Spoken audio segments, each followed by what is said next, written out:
leafy vegetable is more than just coleslaw in the making.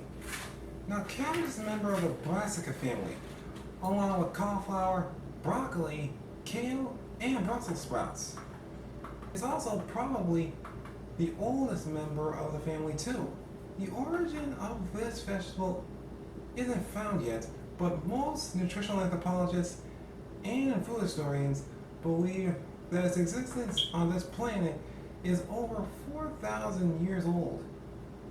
The old legend of babies blooming from cabbage patches has been told to children for generations, which is possibly the cause of the existence of a popular yet creepy looking toy doll.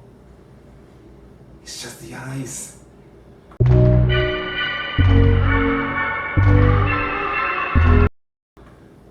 Anyway, moving right along.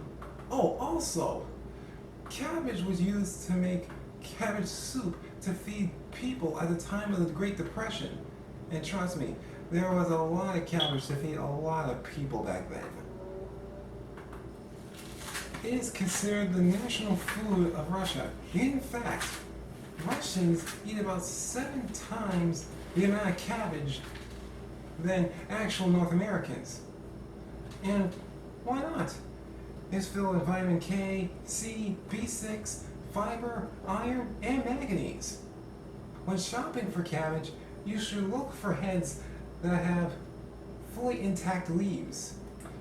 No signs of wilting nor yellowing. Cabbage can be served raw, sauteed, braised with corned beef, or in the ever so famous pickled sauerkraut. It's an old veg turning new again.